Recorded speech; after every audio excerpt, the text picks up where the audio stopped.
সেজে উঠেছিল বিয়ে বাড়ি। ঘরোয়া ভাবেই 4 হাত এক করে ছেলের বিয়ের আয়োজন করেছিল বনগা পল্লীশ্রী এলাকার বিশ্বাস পরিবার।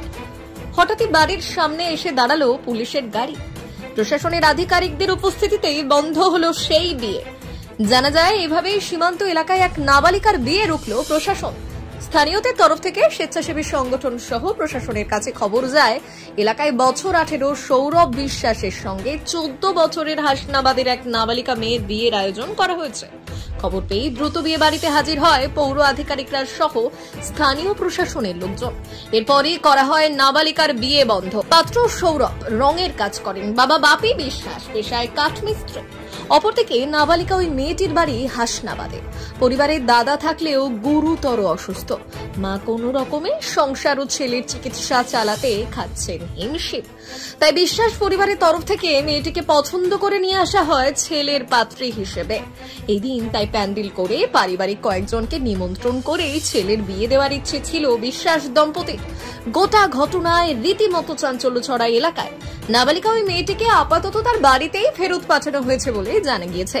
তবে অসহায় পরিবারের পাশে দাঁড়াতে গিয়ে যে নিজেদের এমন পরিস্থিতির সম্মুখীন হতে হবে তা যেন কল্পনাই করতে পারেনি বিশ্বাস পরিবার।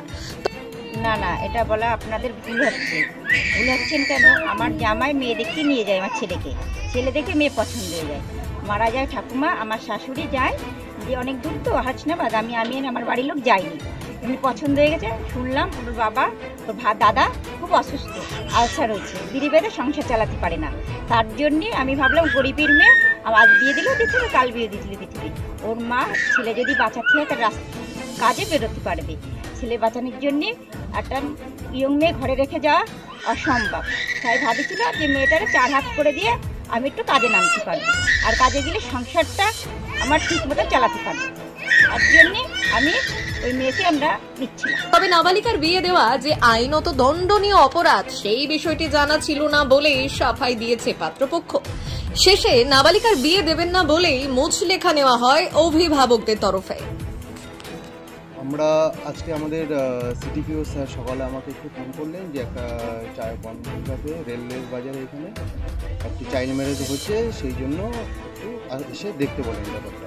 তার সাথে আমার সাথে আমি ওনাকে থানার পুলিশ অফিসারের ফোন নম্বর দিয়েছেন, আমি তার সাথে যোগাযোগ করে এখানে আসি।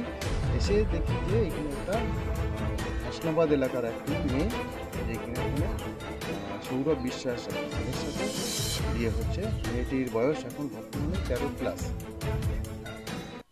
এখানে জানতে পারলাম যেটা হচ্ছে, আমরা দীর্ঘদিন ধরে বিভিন্ন সংগঠন, বনগা চাইল্ড প্রোটেকশন কমিটি এবং আমরা আমাদের বিভিন্ন রকম অ্যাডোলেসেন্স গ্রুপদের সাথে যেটা স্যাগ রয়েছে, বিভিন্ন কাজ করার পরেও বনগা পৌরসভা এলাকায় একটা 14 বছর মেয়ে, যার বাড়ি হচ্ছে হাসনাবাদ, সেখান থেকে শুল্কনি, সেখান থেকে বনগাঁতে নিয়ে এসে তাকে বিয়ে দেওয়ার একটা ব্যবস্থা করেছিল। তো সেখানে আমরা এবং আমাদের বনগা পুলিশ প্রশাসন এসে সেই বিষয়টাকে আটকানো হয় এবং সেই মেয়েটাকে যাতে সুস্থ জীবনে ফিরে যেতে পারে, সে পড়াশোনা কমপ্লিট করতে পারে এবং 18 বছর করে তারপর যাতে বিয়ে করা যায়, সেই অ্যাওয়ারনেসটা আমরা তাকে সচেতন করে গেলাম, যাতে এই ধরনের কাজকর্ম তারা যেন প্রতিহত করে এবং পরবর্তীকালে এরকম কাজকর্ম আমার থেকে জানায় এবং 18 বছর নিচে এই এলাকায় কোনোরকম